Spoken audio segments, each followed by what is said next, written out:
नमस्कार, आप देख रहे हैं पंचतत्व। मेरा नाम है काजल तिवारी।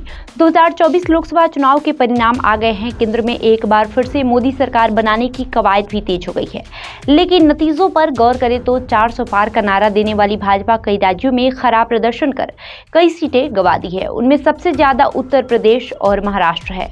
भाजपा के खराब प्रदर्शन का साइड इफेक्ट महाराष्ट्र में तो दिख गया, जहां उप मुख्यमंत्री देवेंद्र फडणवीस ने खराब प्रदर्शन की जिम्मेदारी खुद उठाते हुए इस्तीफा दे दिया है। लेकिन उत्तर प्रदेश में जहां भाजपा की स्थिति पिछली बार से ज्यादा खराब हुई है, वहां हार की जिम्मेदारी अभी कोई नहीं ले रहा है। मुख्यमंत्री योगी आदित्यनाथ भी अभी इस पर मौन है।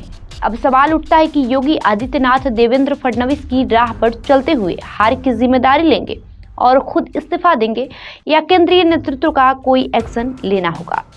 बात महाराष्ट्र की करें तो नए सियासी गठबंधन बनने के बाद पहली बार हुए लोकसभा चुनाव में बीजेपी के नेतृत्व वाले एनडीए को बड़ा झटका लगा है। राज्य की 48 लोकसभा सीटों में से 30 लोकसभा सीटों पर इंडिया गठबंधन की जीत हुई है, जबकि राज्य में एनडीए को सिर्फ 17 लोकसभा सीटें नसीब हुई है।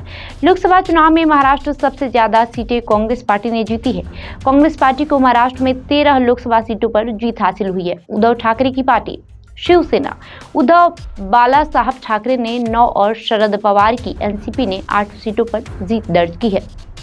वही बात अगर एनडीए की करें तो महाराष्ट्र में बीजेपी ने 9 लोकसभा सीटों पर जीत दर्ज की। एकनाथ शिंदे की पार्टी शिवसेना 7 और अजित पवार की एनसीपी 1 लोकसभा सीट पर जीत दर्ज किया। राज्य में 1 लोकसभा सीट पर निर्दलीय प्रत्याशी ने भी जीत दर्ज की।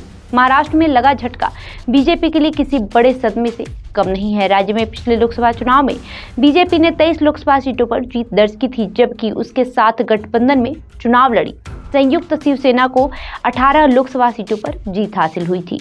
बात उत्तर प्रदेश की करें तो प्रदेश में समाजवादी पार्टी सबसे बड़ी पार्टी के रूप में उभरी है।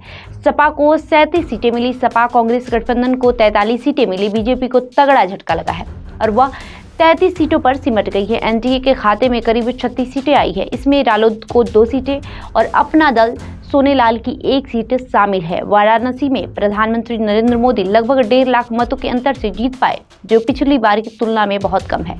पिछली बार बीजेपी ने 62 सीटों पर जीत दर्ज की थी। इस बार उसे 29 सीटों का नुकसान हुआ है। वहीं सपा को पिछली बार के मुकाबले 32 सीटों का फायदा हुआ है। सपा ने इस चुनाव में 37 सीटों पर जीत दर्ज की है। बहरहाल आपका इस वीडियो को लेकर क्या राय है, हमें कमेंट करके जरूर बताएं। धन्यवाद।